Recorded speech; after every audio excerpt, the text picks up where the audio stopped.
నమస్కారం, నా పేరు శ్రీలేఖ. వెల్కమ్ టు సిజార్ టీవీ. తాజా వార్తలు విషయానికి వస్తే, తమిళిసై సౌందరరాజన్ ప్రస్తుతం బీజేపీలో చేరారు. రానున్న ఎన్నికల్లో ఆమె బీజేపీ తరఫు నుంచి లోక్సభకు పోటీ చేస్తారనే ఊహాగానాలు వెలువడుతున్నాయి. ఈ క్రమంలోనే ఆమె తెలంగాణ గవర్నర్ పదవికి, పుదుచ్చేరి లెఫ్టినెంట్ గవర్నర్ పదవికి రాజీనామా చేశారు. అనంతరం కేంద్ర మంత్రి కిషన్ రెడ్డి, తమిళనాడు బీజేపీ అధ్యక్షుడు అన్నామలై ఆధ్వర్యంలో మరోసారి బీజేపీ తీర్థం పుచ్చుకున్నారు. ఈ నేపథ్యంలోనే తమిళిసై ఈసారి లోక్సభ బరిలో ఉంటారనే ప్రచారానికి మరింత బలం చేకూరింది. సాధారణంగా రాజకీయాల నుంచి తప్పుకున్న వారు రాష్ట్రపతి, ఉపరాష్ట్రపతి, గవర్నర్ లాంటి రాజ్యాంగబద్ధమైన పదవుల్లో నియమితులు అవుతారు. ఆ పదవి పూర్తయిన తర్వాత క్రమంగా రాజకీయాల నుంచి తప్పుకుంటారు.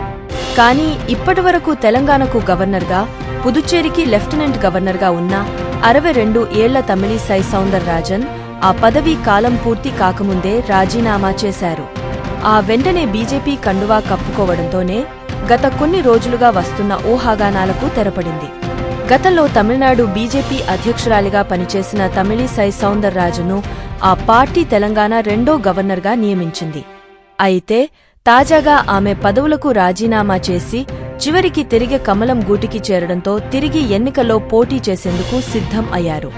ఈ నేపథ్యంలోనే తాజాగా తమిళిసై సౌందరరాజన్ గవర్నర్ పదవికి రాజీనామా చేసి రాజకీయాల్లోకి రావడంతో ఇలా గవర్నర్లుగా పనిచేసిన వారు కూడా తిరిగి ఎన్నికల్లో పోటీ చేయవచ్చా అనే సందేహాలు వ్యక్తం అవుతున్నాయి.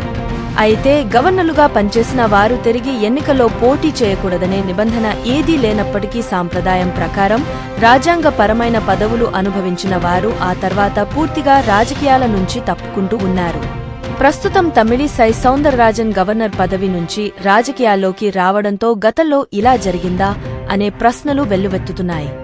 అయితే గతంలో కూడా ఇద్దరు వ్యక్తులు గవర్నర్లుగా పనిచేసి పదవీ విరమణ చేసిన వారు తిరిగే రాజకీయాల్లో అడుగుపెట్టిన సందర్భాలు ఉన్నాయి.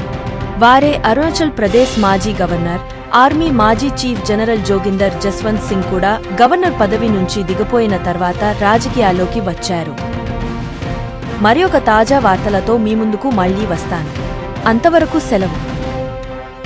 సిజేఆర్ టీవీని సబ్స్క్రైబ్ చేయండి.